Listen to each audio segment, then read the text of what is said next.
or 6 years ago. No kidding. He just, I guess, to make them feel like they're legit and going back to their roots. He just wanted to go to like some dive biker bar and I think he had connections to somebody, but it wasn't advertised at all. So can you imagine the people that just happened to be there? It was probably something where they were like, let's close this down and just have our friends come. I don't know. Probably not though, but. Hey, can you give me my water? Yeah. I heard there was somebody else that just showed up. Oh no! Okay, you got it. Never mind. Yeah. Okay. Yeah, at least I was on the. I was awake about that part. But Yeah, but anyway, we were down there. I mean, we were just really messed up, and we were I knew the guy who put on those shows, but anyway, we were just opening. We had no idea who the hell this band was that we were opening for. Here, I'm going to focus here. I'm going to see how far I can get up here.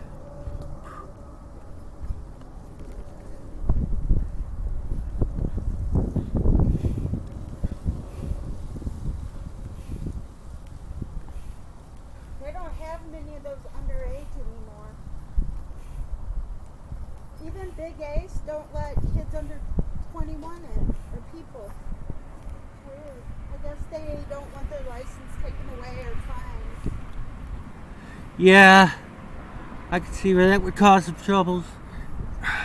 Yeah, because they're. All right, really, can you give me a hand? Yeah, they've really had to. They've had a lot of. It got really wild down there, and then Big A's. The people wanted it to where they had to be like restaurants. They had to serve so much percentage of food. Yeah. And then everybody got mad about that down there, and I think they made it go back. But they kept going back and forth. But the people who lived down there, and the police were like, we have to put so much police down there. There was a shooting, there was stabbings, there was mugging. I mean, nobody died, I don't think, but it was just getting to be too much. So many fights. Where? But I think that all the bars got mad and they went back to doing it. But I think they're just like more strict about who gets in, because I think maybe there was underage people getting in and getting drinks, or somebody buys the drinks and then they give it to them. Oh yeah. It's so easy to just get by like that. Oh wait a minute. Let's go over here where this hole is the smallest little crack. All right, cool. Crack hills. Yeah. Yes, it does. You don't happen to know a guy named Jamie Stoneberger, do you? No. Okay. He kind of reminds me of you. Okay, that's cool. I think I got it. He likes Metallica and, rock and roll like that. And he was in a motorcycle accident when he was young. And he lost one arm and leg. And he partied really hard and was doing meth. When I met him, he was just smoking pot. But then after that, he was hanging around with a stripper and they were smoking crack. That's where we got our first cat, because she had a cat and pit bulls, and the cat was terrified of them and would hide. And she had babies, and she'd hide from the babies, trying to hide. And so we took Rose, and we were trying to find homes for him. But yeah, he really went downhill. But he's kind of like in your situation, but he could drive though, or he drove, but it was so difficult though.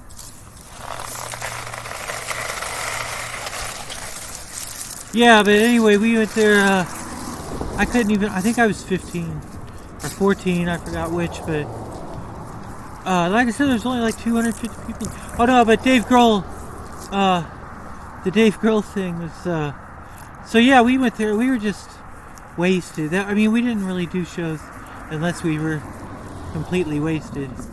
So that's how a lot of people are. But anyway, so we went down there and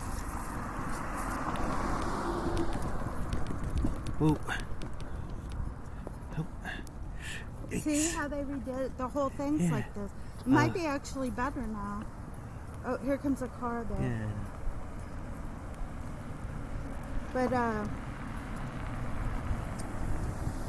Okay. yeah, actually, the guy in Anthrax, it might be in that one video where, the Megadeth one, but they put together a band that was, I don't remember if it was just sober or if it was Christians, but the guy from Anthrax is Christian too, and a guy from Alice in Chains, and I think they were all playing together. Yeah. No, but okay, I'm sorry, go ahead. No, and no, I was just like really, it was interesting, all the ones that they said, like musicians you didn't know that were Christians, or ones that had conversions, like the guy from Foreigner. I mean, there's tons and tons. I couldn't name them all. But I didn't, you know, Bob Dylan and he was Jewish, so that's really noteworthy. That he even made an album, a gospel album that was called Saved. But they asked him, because he doesn't promote it or talk about it, and they asked him one time, they go, are you still Christian? And he said, yeah, so. Oh, okay. No, but that Dave Grohl story though, we went down there, like I said, we were pretty much wasted. I don't remember a lot of it, but I do remember, like, he was just super nice. We didn't even know who he was at first.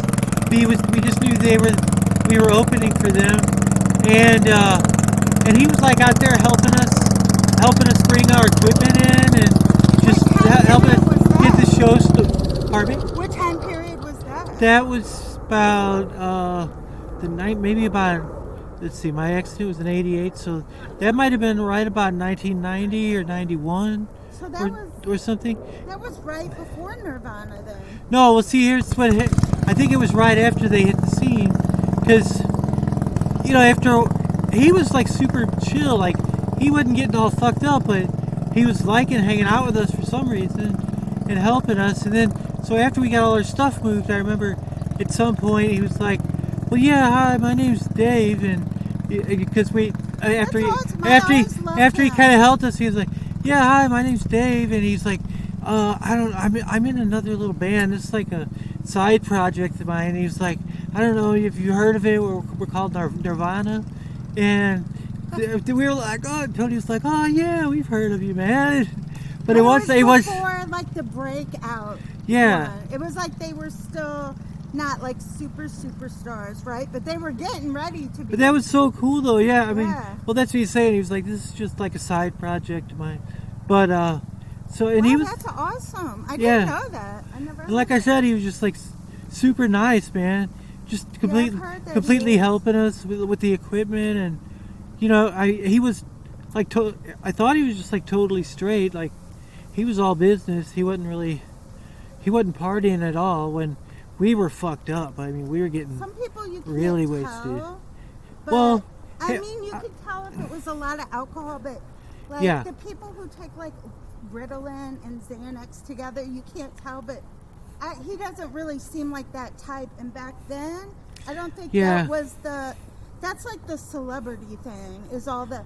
I heard like Hollywood is full of Adderall, but he wasn't Hollywood, and that was the 90s. So hopefully, maybe he saw too many people dying, because that was the heroin time period. Yeah. The Portland or Seattle, I mean, grunge. And and he just seems like really a really professional type.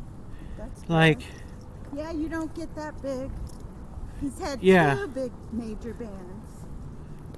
Because Foo Fighters is a good band too. Yeah. Yeah, I always liked him a lot. I always thought he was cool. Yeah, but then I went on. He went from drums to being a singer and guitar. That's pretty impressive. Too. Yeah, he could play everything. He's just like even back then he's just like a super talented musician. That's cool. Yeah, I think this pavement does feel a little. You seem to be going pretty fast. Yeah, a little smoother. Yeah, they did it for you. All right.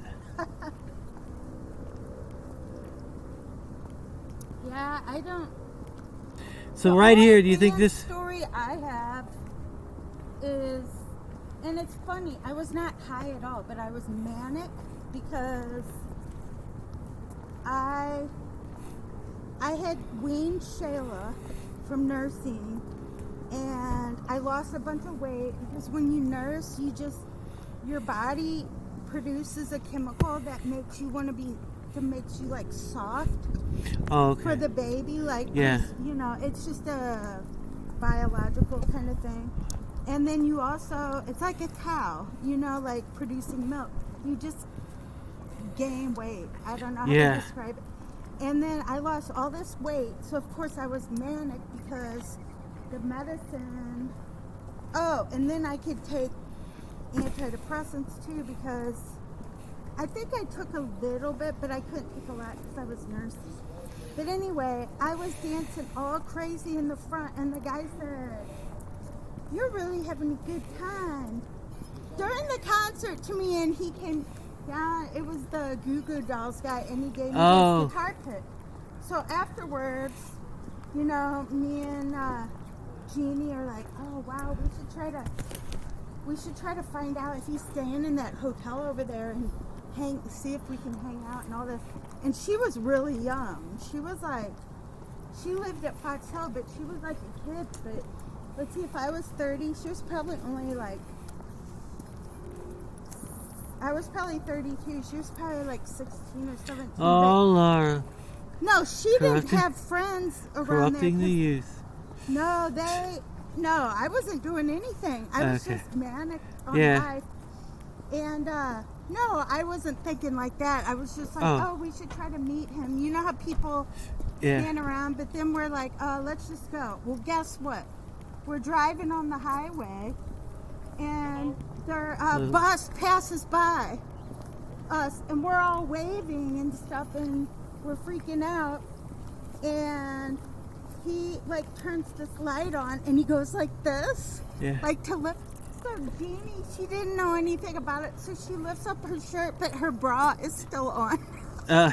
It was so funny because she was so naive, but that was bad. I was like, now I look back and I think, what a pig. I mean, just because you're famous, you think people are just going to flash you? Yeah. Jerk. But anyway. It might have been all messed up, too.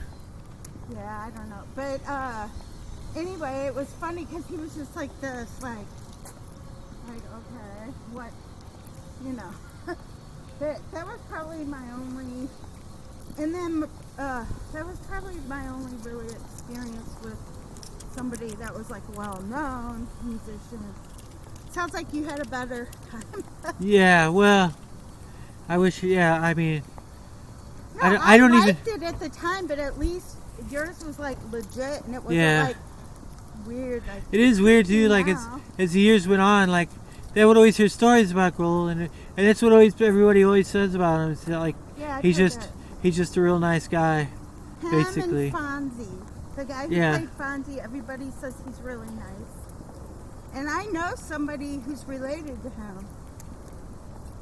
And that person's really cool too. He doesn't know him like real well. They're kind of like distant cousins, like his mom or dad's cousins, something. So it would make them like third cousins or removed.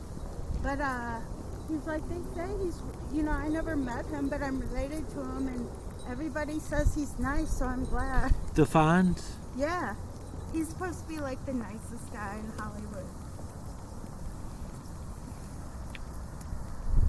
But the nicest I haven't really guy. thought too much else. I saw Baryshnikov. I was in the elevator with him, but he was a jerk. Oh, really? I should. I don't know. I'm glad. I think when you're famous and everybody does stuff for you, it's hard to be humble. Yeah. You know, so I think that I'm glad that I'm not famous because I wouldn't want to be like, you know, but some of the people always stay humble, though, I think. Like Dave Grohl is probably humble. Sounds like it. Yeah. Yeah, I used to look up those lists. It's actually a channel called The Grunge, and they talk about, like, little short stories about, like, people you didn't know that hate each other, like in like these different bands, or reasons why this person isn't there, and just like, and then it would say the list of the coolest people, and then they'd say the list of the rudest, and and I used to waste my time, but it was kind of interesting because I didn't know like some of these people were jerks because you don't know them, but when you just see them on a movie or whatever, but it's kind of interesting.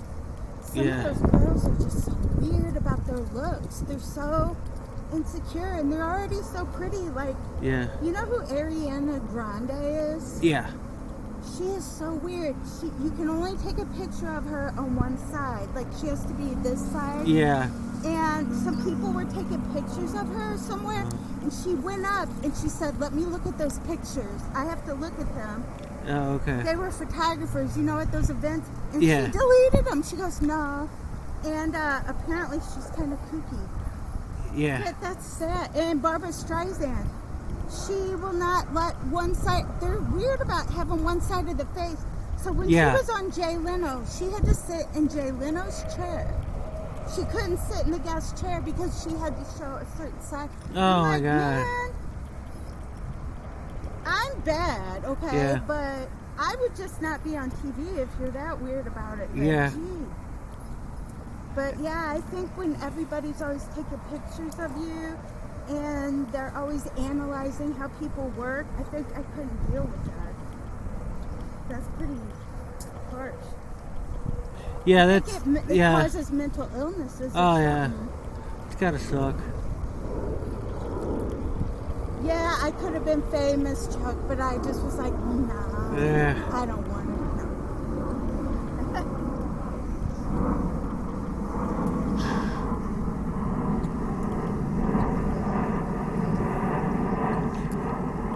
Yeah, I'm liking the new black top. Yeah, it's pretty smooth. You're not going too fast. It's just right, huh? Are you kind of holding on to it so it goes slower? Yeah. Yeah, this is great. I think they did it for you. That's right. I made a few calls. Yep. Yeah, and it's all of them. But it was torn up that one day, and it kind of worked out. That wow, yeah. We didn't even go take a walk. It turned out, and then now they're done, and it's ready. Yeah, that worked out pretty good. So, no, it was a lot cooler though, man. That's why I was kind of dressed up a little warmer. But it was a lot cooler this morning. Oh yeah, it was. When I was out. It was. Well, it got down to like 31 overnight, but it won't.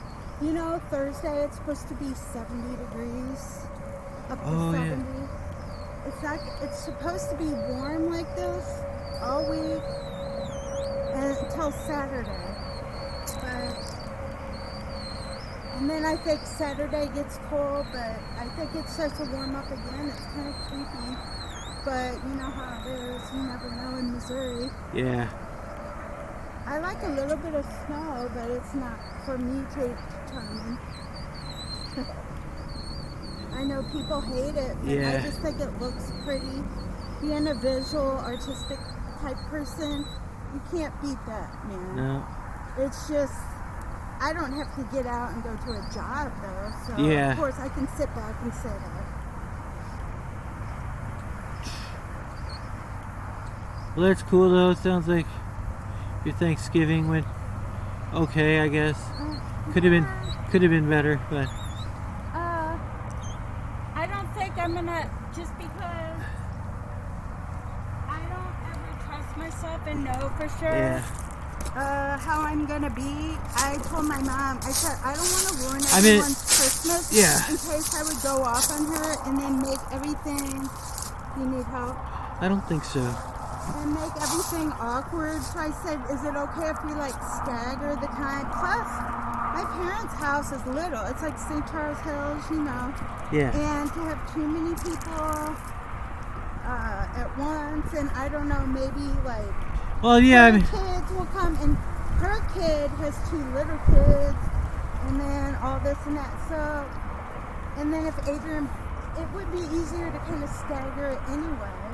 And she said, well, we thought about doing that where you kind of eat a little bit and go to everyone's house. And I said, oh, well, maybe you guys could go out there. And then, because me and my brother, we can't even talk. She gets jealous or weird about my brother, so he can't even really talk to anyone. So I could talk to him on the phone or get together with him separate anyway. Yeah. So it's not like, but I know I'm a little, No. have a big ego or whatever, but It's and probably. I shouldn't let her bother Well, me, but I don't want to have bad vibes right. at Christmas. And if someone's just gonna be giving you shit, then You just never know with Yeah. her, you know. But something is bothering her. I don't know what it is. she's wounded, Laura. Yeah, but she needs to get over it. Yeah. No, I know what you mean. I mean, it's like people. Well, like this one, because years ago we really got into it. Whenever she was giving my brother her Oxycontin and got him hooked, and we really like her jealousy between my brother and his daughter was so bad, and it was just crazy.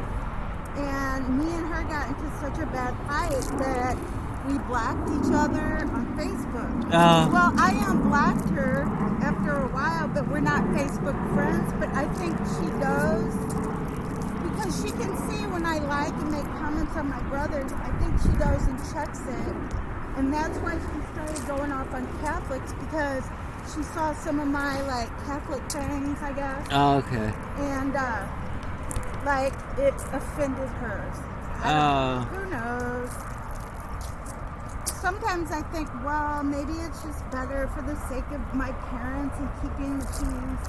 No, I'm gonna come over You to know. Yeah. It sounds You like. seem like you understand. She sounds like your sister a little bit, where they play kind of like games, Yeah. and you know, it's just. A lot of fun.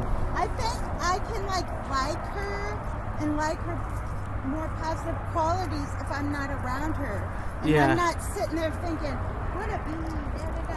But Yeah. if I just know her, because my brother's not alone. He has her, even though she kind of, you know, it's not a balanced sort of give and take thing. Yeah. But he's not alone, and he, I don't think, wants to be. Me, I want to be how I am. I don't want anybody. But my brother's different, so I have to think. Like, I went Yeah. to confession before, and I told a priest, I said, I hate this lady. I'm sorry. It's my sister-in-law. And she drives me. This was years ago. And he Yeah. goes, well, think about it like this. There's some in her your brother loves. Yeah. Right? And I'm like, oh yeah, it's called Oxycontin that she got him hooked on so he'd be stuck with her. But this is what's weird, okay? It's one way to keep them. Her keep 'em at last home. husband, she's been married 3 times, they got a divorce because he kept pestering her for Oxycontin. Well, here's the thing. She got him hooked on it too, so that I think she did it. Okay, I want to assume the best in her. I think maybe she, you know how honestly when people have medicine, sometimes they'll give it to someone here and Yeah. there. And he could have been sneaking in and getting it. I don't know. But somehow he got addicted to it. And then they got a divorce because I guess he was always pestering her for it. Well, it turned out the same with Jen. And I'm just like, I got so mad I called her doctor. And I told them that she got my Hey, brother. will you give me that water? Yeah. And so after that, she was on the fentanyl patch. Oh, wow. And he ended up going to pain management, but he gets something way less. Yeah. And I'm glad, because here's the thing. When he was on Oxycontin, he had to work all the time. He had to work a full-time job, and then he worked at a gas station because she didn't work. And she wanted everything, you know, clothes, getting her hair done, getting her nails done. And I was bitching about that too, and I was saying, you know, anyway, so she got a job. He got off of the Oxycontin. She takes a fentanyl patch so she doesn't have pills to share. Oh, you know okay. what? It was worth it. Yeah. Because she almost killed him. He overdosed a couple times because he was taking Xanax. Do you see why I have resentments? Who, your brother? Yeah. Oh, okay. He was taking Xanax, but she was giving him Oxycontin. Oh, wow. And it was just like, but you see what I mean? Yeah. And she was working him to death. Like, sure, I mean, if you're on really high pain pills, you could deal with working a hard physical labor job and then being up all night at a gas station. Yeah. And nobody would say anything, so I did. And then so things changed. She got a job, and he quit working at the gas station. He got his own medicine, and it's not as severe and addictive as that. So I think it was all for the good. Yeah. At the time, everybody was like, well, not everyone. I think my parents were just kind of nervous. Like, my brother was mad. She hated me. She was like, you're crazy. You're crazy. You don't have a job. Well, you don't have a job. Why would she say? I was like, well, I don't sponge off anyone, though. I get my own money. And I'm like, what the heck are you? What? What? Don't call me crazy. Okay, I admit, I take medicine, so what? But she is weird, and she says she has all these diseases that she doesn't have. It's just really. What is that one? Munchausen's. Yeah. Where you pretend like you have these diseases to try to get attention. She does that too. That's how she got all these meds. But like when we first met her, she said she had leukemia. But I was like, does she have leukemia? And he's like, oh. And she never talks about like getting chemo or, you know, how her levels are doing. She's just really, you see what I'm dealing with? Yeah. And she's kind of a con artist and had my family con. But my mom, she sees through it now. But I just try to follow the 5 spiritualities, and I try to say, oh, it's my fault. I have a big ego. It's my fault. I don't know. You're probably right, though, about just staying out of that situation. Yeah. I just don't want to know, you know. But now my brother has to raise the grandchildren, basically, because the kid, he was like her son was like a teenage dad, and he lives with them, so they've got 2 little kids, and he's like 22 with 2 kids, and they live with them, and my brother babysits, so it's just like, she comes with a lot of baggage. He loves them, but I mean, it's just like, they're not his blood, but and I'm sure that he's supporting them and buying all the stuff, so it's just kind of like, man. But I'm just, you know, as long as she's happy. Do they get any child support? Or? Well, the mom and dad both are both,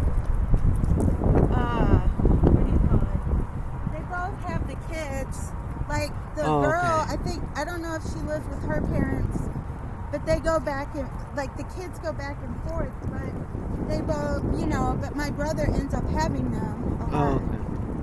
But you know what? If he doesn't like it, he needs to stand up for himself. I'm not going to do anything. Right. It's on him, you know.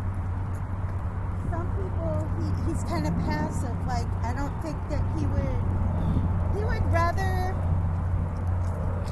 have to carry a lot of people's burdens and not lose her. He doesn't want to have to start all over and deal with all that, but you know, so it's none of my business, but you see why there's I gotta take a water break again. You see how there's like weird vibes though going there? Hell yeah. Plus she's just real, like, has to be the center of attention. She's always trying to get my son. gets paid a lot of money. It costs a lot of money to do what he does. He's very busy. He travels, and she's always trying to get him to do stuff for her for free, all this filming stuff.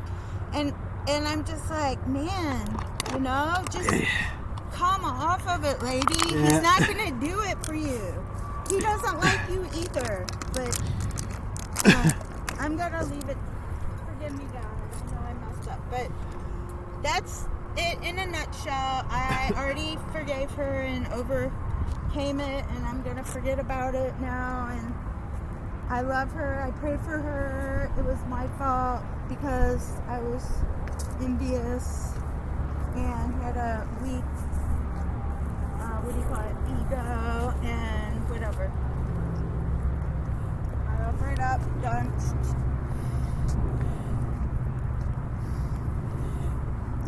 But this one lady I really like that I admire, she was saying, just to a group of us, not individually, there are some people that always try to bring you down, and you don't have to be around them. Don't go around them. Yeah. And I feel like I shouldn't feel guilty because I don't want to go over there when she's there, because it's Christmas and people want to be happy and no bad vibes. And I don't know, sometimes it's not always like that. If you give her attention and talk to her, Yeah. she's fine. But if you try to talk to other people, she gets real jealous. I don't know. She's got, I don't know. She is really insecure. Like you said, I should sympathize with her because she's definitely wounded. Like you said, she's so insecure that instead of me criticizing her, I should be like, man, poor thing, she's really insecure. That sucks. And I should be more compassionate and just be patient. But at the same time, Christmas, I don't think is the time, and it's too soon. Yeah. But she's from the country too. She's from the country, and I think she was poor or something growing up, and she showed up with a baseball bat when I didn't even meet. The first time I met her, she came with a baseball bat to come and beat up Mark at the apartments because I was like, How long has your brother been with her? oh, they've been together a long time now. That was a long time ago. But, you know, like, I think in the country they're a little bit more rough. Yeah. But, yeah, she's a character, though. Yeah, she came to bring a bat to fight someone at Fox Hill Apartments and almost got me kicked out. I think Her you and had. my brother. I think you told me about that. I went to your house. I was at your house. Oh, and that. everybody was saying that I called my brother to come. He just showed up because it was Father's. That's right. It was that night. It was Father's Day or my dad's birthday, and there was like a bruise on me. And he's like, "What happened?" And this girl, Ashley, I was going out with this guy Mark, and he was one of those guys that like try to make you jealous. And him and this girl, she was like trying to flirt with him. We were playing cards and stuff. And I got mad about something. And she put her hands around my neck, put me on the door like she was gonna strangle me. And then my brother said, "You have a bruise right there." And then I started crying, not sobbing, but tearing. And I said, "Oh, this girl, she was like trying to make me jealous with Mark." And I said, "I'm not with him." Well, of course, he wasn't mad at her. And I didn't know anything about it. And I'm at your house hanging out. And I went down to go get my guitar or the keyboard, something. And I go down there and I meet Michelle the first time. And she's carrying a baseball bat. And Jim takes his shirt off and he's like, "Come on, man." Like he's going to fight Mark. Mark goes and gets his gun. Oh, shit. Yeah, and everybody in the apartment complex was mad at me saying, "You called your brother to show up with a baseball bat." My brother got in trouble. They called the police. Yeah. But it was probably her idea, but he had been drinking, and he probably, but see, he wouldn't care about, he she has kind of turned me against him, so I don't think he would even care if somebody beat me up. Yeah. Yeah, see what happens? This is why I don't date people. Yeah.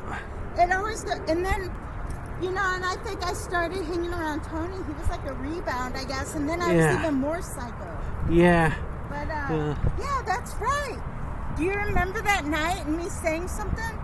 Yeah. I just want to... I got kicked out at Fox Hill. That's how I ended up at my other apartment.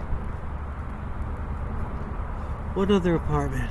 The one I'm at now. Oh. They said it was because Adrian didn't live with me long enough, but I think they kind of pushed it up faster to separate me from those people down there. Which I'm glad now. I love living in building 1. And it's like a zoo down at the other one. But they wouldn't have let me keep that anyway if Adrian didn't live there. But anyway, yeah. So the first time I met her, she's carrying a baseball bat, wanting to hit someone over the head. I almost got kicked out, yeah. And I don't think my brother would have shown up. I think she probably was like, let's go down there. She's changed a lot since then. It's but just another day in North St. Charles. Yeah, but I think she grew up and even her dad was the police officer in a small town. So okay. She was like, everybody knew she was the police man's daughter, but so it made her kind of weird and different, but Well, cop kids. But kids country sheriffs are different. Yeah. They're kind of like my brother said she grew up like shooting off guns and stuff in the country. I just know, because I grew up out here, so it's kind of like a, you know, blue collar area, but so I knew a couple of different kids whose dads were cops, and they're always kind of weird. They were like the biggest criminals and partiers and stuff like that. Well, can you give me a hand? Well, see, she never got into, because her dad was a police officer, she never got into she got into pills and drinking, I guess, because everybody knew each other too, and her dad would have known by who she was hanging out with. That's good. But so she never Oh, okay. My brother said she really doesn't like pot, but my brother smokes it, you know. I don't think he can now because he gets drug tested. But I think the reason she got into pills and was trying to act like she had diseases was because, you know, in the country they do meth and cocaine and crank and all that. Here, you want me to push you up here? Yeah. Oh yeah, this is our little, this will be easier now too. Yeah. But, yeah, I mean, there's something kind of endearing about her because she is kind of like, she tries to be all like sophisticated city woman, like cosmopolitan, but it's just funny, like knowing how, you know, that she would show up with a baseball bat. I mean, that's kind of, it's pretty funny. She gets into a lot of fights with her family, like her daughter. They're just kind of like hot-headed kind of people, like the whole, you know, that's just how they are. Like, I don't know. Someone's always mad at someone in their household. And that. One of my good friends, his dad was chief of police in St. Charles for like 14 years. Gary Zumwalt. Oh yeah, Zumwalt. I've heard of them. Yeah. They're partiers, some of them. Oh hell yeah, man! Gary was the fucking wild man. I hung out a lot with him over the years, but then it was weird. His brother ended up becoming a detective. A what? A detective in O'Fallon. That sounds fun, actually. But I don't know. I think this is when I was out in Moscow Mills, and you probably figure you can get off the hook easier. Well, I think he got mad at me because I was selling weed out there, and I told him he wasn't welcome at my apartment anymore because he was a total like alcoholic, and he would just get wasted and scare people. It'd scare people away. Well, he wasn't a cop. He was. But I mean, his dad might have been. Yeah. Oh, his dad was something else, but he told me some stories. But Really? but anyway, so I gotta hear those. I think that pissed him off, and he told his brother, and they were trying to set me up or something. Because then I started noticing, it was under tons of surveillance. I was selling weed and stolen cigarettes. And I did right after that. I started because I was under a lot of surveillance, and then I just ended up stopping. Were you like a kid still? No, I was about like my 30s. Oh, so it's not that long ago, really? Yeah. Well, I mean. Well, it was funny because then I just ended up quitting everything not long after that. So it wasn't that much before and I met you. And I ended up seeing him in AA. Is that how you ended up in NA? Did you get in trouble? No, I started going to NA when I was a teenager. Oh, okay. So I was in and out for you years. really do know Richie well. Yeah. You want me to keep pushing? This is still kind of hill. I think I'm good. This is so much better though. I think I'm It's good. easier for me too. I think I'm good. I like this. I think. So what was the story? Okay. I like hearing how police No, I do officers- still need help. Oh, okay. Yeah, it doesn't look like a hill, but it is. Because I can feel it. Yeah. So what was I like hearing about police stories, how they really are. Oh, well, he was just saying, like, his dad was, like, horribly abusive, man. Like, he would beat him, like, with a 2x4 and shit.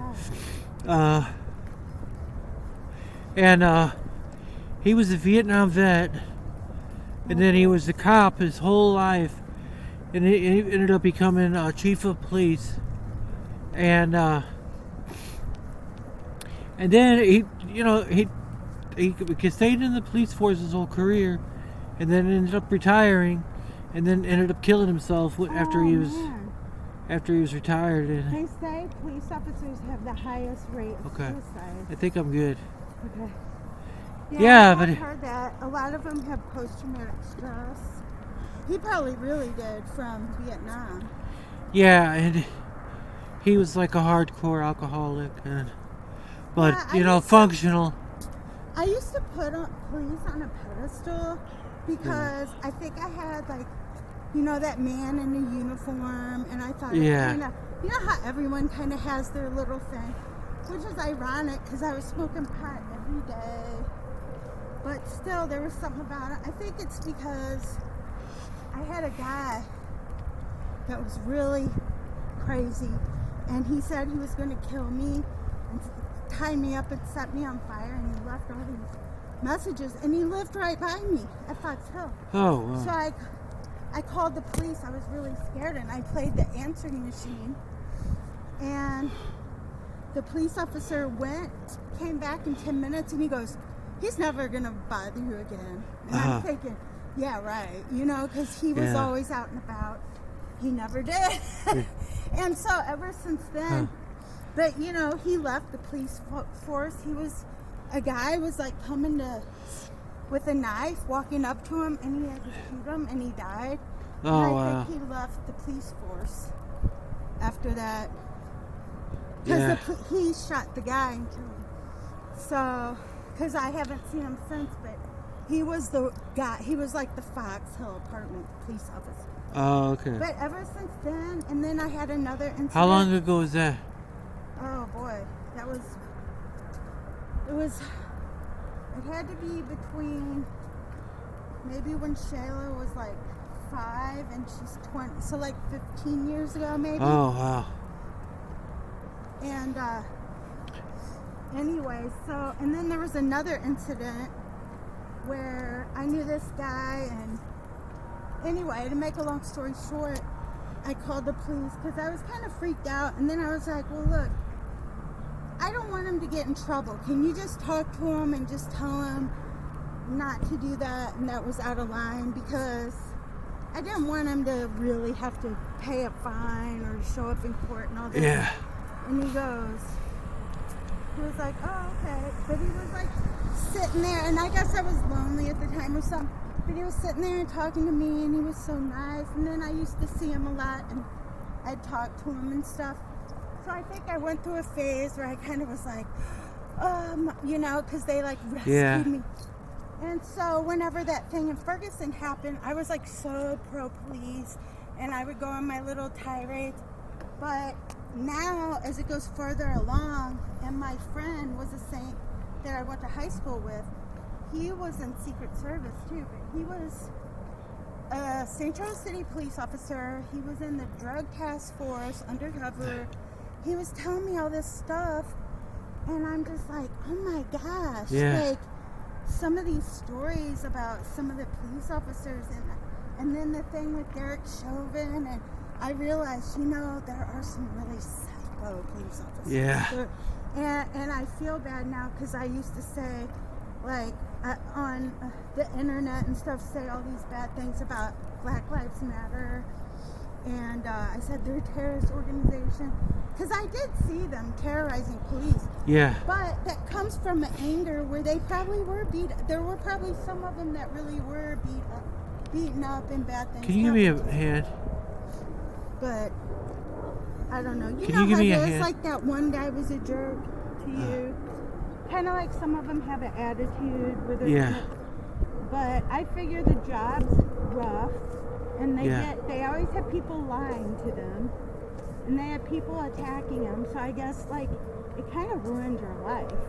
Yeah. To be a police officer in some ways, unless you're just really cool and you know how to get rid of it. And I know there's like some really hardcore Christians that police officers that they just give it to God and they seem to be pretty cool, but it seems like there's a lot of like mental problems and alcoholism. Yeah, and a lot of them just end up becoming like super hard, just like mean assholes, just from.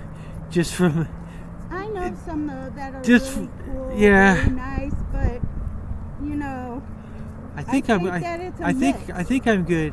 Okay, I think honestly it's a mix, and the ones that are horrible make the good ones look bad. Yeah. You know, it's kind of like priests. Most priests are really good, holy people, but the pedophiles or the ones that are rude make the other good ones look bad. They sell the most newspapers, or advertising, whatever. Yeah, exactly. Same with police. You only hear about the ones that do something bad. But, yeah, so now I'm in the middle. I'm just like, well, I'm not going to put him on a pedestal. Because after all, that was his job. It wasn't like some person. They definitely do bear watching. But I'm not a defund the police guy. Oh, no. Or anything like that. But obviously, it's not working well for Portland. But if they're not under close scrutiny, stuff can get pretty corrupt. It's a balance. Yeah. Yeah, my friend said that too. Like when all those police with the George Floyd rioting, and people were like, the police weren't going to show up to work in New York and all these places. And the one guy said, he's a police officer, Facebook friend of mine, through the one guy I went to high school with. He said the problem is it's the good old boys in the police force that are corrupt. They said that's what bothers them. It's not even the protesters. He said the protesters are angry because of the corruption. So even though they were being attacked and all this stuff, he was more angry at the corruption. Yeah. And they call them the good old boys because it's almost like a little clique, you know. And the one who's chief of police, my friend Ron told me some stories about him. Well, that's what Gary. We're in trouble. This guy. Well, that's what Gary said about his dad. He said the reason he quit being chief of police because it was just too corrupt. At least that's what he told him. Yeah. So there's probably good things that are coming out of all this, but I think it's got to be a balance because defunding the police did not work. My friend lived in Portland. He had to leave. he said, like, literally, Portland now is just like people sitting out in the open, shooting up heroin and nodding off, and trash everywhere. Yeah. And there's just like no law and order, and it's just. He said it was a beautiful city, and now he went to Seattle. He really went conservative. He left Portland to go to a more conservative city of Seattle. No. Yeah. But I think people are realizing, like, did you hear about all those smash and grabs in California? Yeah. They just happened to start having them when they got that new the prosecuting attorney had or whatever, where they were no longer gonna charge felonies for like those robberies and stuff. So no wonder they're doing that. Yeah. And then they realized, okay, and then that guy out on bail that drove through, that was like some new law where they were gonna make bail really low. And I can understand the reasoning. The reason they did that is because these people couldn't work. Yeah. And they couldn't make money and support themselves because they were stuck in jail. So they made this law where they would have really low bail. But the problem is, this guy was a psychopath. So you gotta be, so they're saying, okay, well, people with violent crimes can't have those low bails. Yeah. You know? Yep. But see, I think what it is they're trying to figure out, okay, we had all this police reform things everywhere, and we see where it's not working well, so we're going to have to change it, and it's just like trial and error. I think it's just part of the process, you know? Yeah, well, plus there's a police shortage everywhere, almost. Yeah. Well, that's with St. Louis. There's just a labor shortage, period. Well, a lot of people quit during George Floyd. A lot of people in St. Charles, a lot of people took early retirement. That's what the guy was telling me too. I think I got this part. Okay. I don't know. Some of these parts are kind of... It's easy to get police here though, because St. Charles County are the highest paid police in Missouri. And it's very, let's face it, St. Charles has some crimes, but it's really not that bad. Yeah. So who wouldn't want to work here? If you're getting paid a lot, and it's not like St. Louis. I guess that really makes a difference when I do it twice a day. You did pretty good though. Yeah. You'll have to probably rest up more tomorrow, or what do you think you'll do? That would be nice. I don't know. I mean, I'll probably get out in the morning anyway. But yeah, but I probably just go back to our other schedule like we were doing before. Oh, whoa. shoot, I'm sorry. It's alright. Oh, there's a gap in the thing.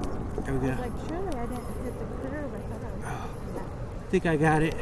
What, go back to Saturdays or Sundays after this? Yeah. Cause shh.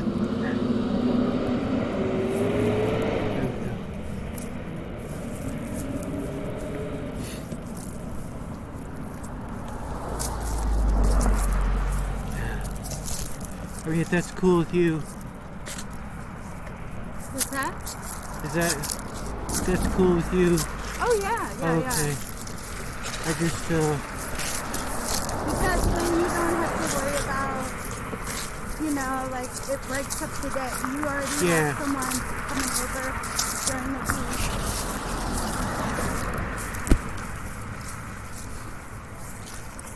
Yeah, that was just kind of a weird weekend kind of thing with holidays and stuff. And Adrian was supposed to come on Saturday, so I was kind of mad about that, but what can you do? He's just like that. He's a mover and shaker type of Oh yeah, well that's cool. Man, it's like kids are just getting off school, but it looks like it's so much later. Yeah. I guess. You want me to hold on here? I think I got this part. I do believe. Seems like you did pretty good though for already working out today. Yeah. The weather's pretty nice. Oh yeah, it's great. Good November weather. Yeah. But alright, I'm gonna need you to spot me going down this hill. Okay. I might be able to make it on my own, but didn't I make it last time? I think so. Can't remember. I'm always running my mouth, so I don't remember half the things. I don't remember sometimes what we were doing at the same time I was talking, but I think you did. I think I need help. Oh. I need help. Okay, I got it. Hey. Hey, how's it going? How's it going? Oh, pretty good. Okay, I'm good. Yeah. Started losing control. Yeah, I noticed that